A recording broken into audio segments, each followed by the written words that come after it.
ভাবুন তো, এক প্লেট খাবারের দাম কয়েক লাখ টাকা। হ্যাঁ, একটি খাবার যার দামে আপনি কিনে ফেলতে পারেন একটি ভালো মোটরসাইকেল, এমনকি একটি ছোট গাড়িও। যেখানে আমরা প্রতিদিন খাবারের খরচ হিসাব করি, সেখানে পৃথিবীর কিছু মানুষ শুধু একটি ডিশ খাওয়ার জন্য খরচ করে ফেলে লাখ লাখ টাকা। কিন্তু কেন? এই খাবারগুলোতে এমন কি আছে? এগুলো কি সত্যি এত সুস্বাদু, নাকি এর পেছনে লুকিয়ে আছে অন্য কোনো রহস্য?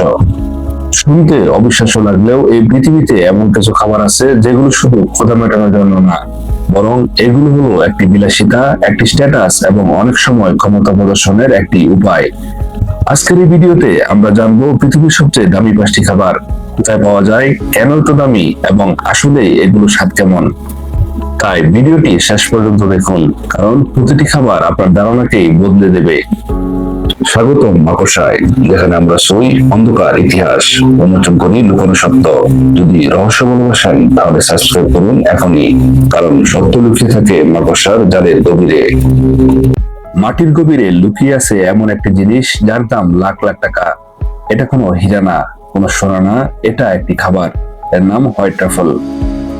এটা কোনো সাধারণ মাশরুম না, বরং প্রকৃতির সবচেয়ে রহস্যময় এক সৃষ্টি, যার জন্ম নেয় মাটির নিচে, চোখের আড়ালে, সম্পূর্ণ অদৃশ্যভাবে। এর বৈজ্ঞানিক নাম টিউবার ম্যাগনেটাম। এই ট্রাফল খুঁজে পাওয়া এতটাই কঠিন যে মানুষ এটা একা একা খুঁজে পায় না। এর জন্য লাগে বিশেষভাবে ট্রেন করা কুকুর। জঙ্গলের মধ্যে ঘুরে ঘুরে শুধু গন্ধ শুকে এই কুকুরগুলো খুঁজে বের করে মাটির নিচে লুকিয়ে থাকা ট্রাফল। পৃথিবীর সবচেয়ে বিখ্যাত হোয়াইট ট্রাফল পাওয়া যায় ইতালির আলবা অঞ্চলে, যেখানে প্রতি বছর ট্রাফল সিজনে ধনীরা ভিড় করে শুধু এক টুকরো খাবার খাওয়ার জন্য। এখন মনে প্রশ্ন আসতে পারে, এই হোয়াইট ট্রাফলের দাম কত? মাত্র 1 কেজি হোয়াইট ট্রাফলের দাম 3 থেকে 5 লক্ষ টাকা, এমনকি 10 লাখ টাকারও বেশি। আর কিছু বিরল ট্রাফল নিলামে বিক্রি হয়েছে কোটি টাকার কাছাকাছি দামে। প্রশ্ন হলো, কেন এত দামি? কারণ এটা চাষ করা যায় না। আপনি চাইলেও এটা কোনো ফার্মে উৎপাদন করতে পারবেন না। এটা জন্মে শুধুমাত্র প্রকৃতির নির্দিষ্ট পরিবেশে, নির্দিষ্ট গাছের শিকড়ে, নির্দিষ্ট মাটিতে, আর সেটাও মাত্র কয়েক মাসের জন্য। সবচেয়ে অবাক করা বিষয় হলো, এই ট্রাফল রান্না করে খাওয়া হয় না, বরং গরম খাবারের উপর পাতলা করে কুচি করে দেওয়া হয়। কারণ এর আসল শক্তি এর স্বাদ না, এর গন্ধ। ভাবুন তো, একটি ছোট্ট ফাঙ্গাস যা মাটির নিচে লুকিয়ে থাকে, যাকে খুঁজে পেতে লাগে কুকুর, যার গন্ধ কয়েকদিনের মধ্যে হারিয়ে যায়, তবুও মানুষ সেই অল্প সময়ের জন্যই খরচ করে লাখ লাখ টাকা। এটাই হোয়াইট ট্রাফল, যাকে বলা হয় কিচেন ডায়মন্ড।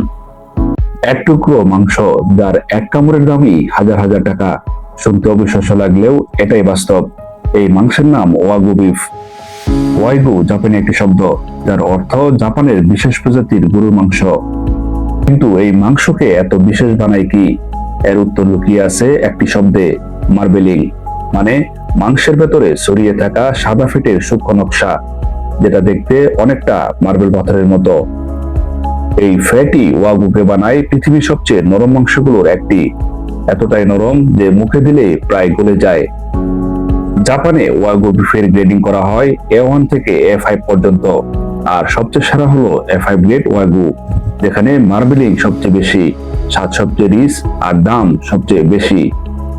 সবচেয়ে বিখ্যাত ওয়াগু এর একটি হলো কোবে বিফ, যা আসে জাপানের হোয়োগু অঞ্চল থেকে। এটি এতটাই প্রিমিয়াম যে প্রতিটি আসল কোবে বিফের সাথে থাকে একটি অফিসিয়াল সার্টিফিকেট। কিন্তু প্রশ্ন হলো, কেন এই মাংস এত দামি? কারণ এই গরুগুলোকে বড় করা হয় একেবারে রাজকীয় ভাবে। তাদের দেওয়া হয় কেয়ারফুলি কন্ট্রোল খাবার, রাখা হয় স্ট্রেস ফ্রি এনভায়রনমেন্টে, নিয়মিত স্বাস্থ্য পরীক্ষা করা হয়। অনেকে বলে গরুকে খাওয়ানো হয় বিশেষ বিয়ার বা ম্যাসেজ করা হয়। ওয়াগু এর আসল গুণ হলো এর ফ্যাট কম্পোজিশন। এতে থাকে বেশি মনোআনস্যাচুরেটেড ফ্যাট, যা সাধারণ বিফের তুলনায় স্বাদে বেশি স্মুদি এবং বাটারি। এখন প্রশ্ন আসে, এর প্রতি কেজির দাম কত? জাপানের আসল A5 ওয়াগু প্রতি কেজি বাংলাদেশি টাকায় 20 থেকে 50 হাজার টাকারও বেশি। কিছু রিয়ার কাট 1 লাখ টাকার কাছাকাছি পৌঁছাতে পারে। এই মাংস সাধারণত হাই এন্ড রেস্টুরেন্টে পরিবেশন করা হয়, ছোট ছোট পোর্শনে, কারণ অল্পতে এর স্বাদ অনুভব করা যায়। ভাবুন তো, একটি গরু যাকে বড় করা হয় রাজকীয় যত্নে, তার প্রতিটি খাবার, তার প্রতিটি পরিবেশ এবং নিয়ন্ত্রিত, পরিকল্পিত। আর সেই গরুর মাংস এক কামড়েই গলে যায় মুখে। আর সেই অভিজ্ঞতার জন্যই মানুষ খরচ করে হাজার হাজার টাকা। এটাই ওয়াগু বিফ। একটি খাবার না, বরং একটি লাক্সারিয়াস এক্সপিরিয়েন্স। একটি মশলা যার দাম সোনার মতোই মহামূল্যবান, এর নাম স্যাফরন বা জাফরান। অনেকে কে বলে লাল সোনা। স্যাফরন আসে একটি ছোট্ট ফুল থেকে, কোরোকাস সেটিভাস। এই ফুলের ভেতরে থাকে মাত্র 3টি লাল স্টিগমা, আর সেই সূক্ষ্ম অংশটায় শুকিয়ে তৈরি হয় স্যাফরন। কিন্তু আসল চমকটা এখানেই, মাত্র 1 কেজি স্যাফরন তৈরি করতে লাগে প্রায় 1.5 লাখ থেকে 2 লাখ ফুল।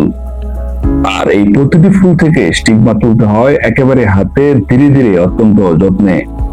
কোনো মেশিন না, সবটাই মানুষের পরিশ্রম। বিশ্বের সবচেয়ে বেশি স্যাফরন উৎপাদন হয় ইরানে, যা বিশ্ব উৎপাদনের প্রায় 85 থেকে 90% সরবরাহ করে। এছাড়াও স্পেন, ভারতের কাশ্মীর এবং আফগানিস্তানে উৎপাদন হয়। কিন্তু প্রশ্ন হলো, এত দামি জিনিস মানুষ খায় কেন? কারণ এক চিমটি স্যাফরনই একটি খাবারের রং, গান এবং স্বাদ পুরোপুরি বদলে দিতে পারে। বিরিয়ানি, পোলাও, মিষ্টি বা দুধ সবকিছু হয়ে যায় আরো আকর্ষণীয়, আরো বিলাসবহুল। একটা গুরুত্বপূর্ণ বিষয়, স্যাফরন শুধু স্বাদের জন্য না, এতে আছে অ্যান্টিঅক্সিডেন্ট, যা স্বাস্থ্যের জন্য উপকারী বলে গবেষণায় পাওয়া গেছে। ভাবুন তো, হাজার হাজার ফুলের নির্যাস মানুষের হাতের পরিশ্রমে সংরক্ষণ করা, আর সেই সবকিছু মিলেই এক চিমটি মশলায় রূপ নেয়, যার জন্য মানুষ খরচ করে লাখ লাখ টাকা। এটাই স্যাফরন, প্রকৃতির সবচেয়ে দামি, সবচেয়ে শ্রমসাধ্য এবং সবচেয়ে সম্মানিত মশলাগুলোর একটি।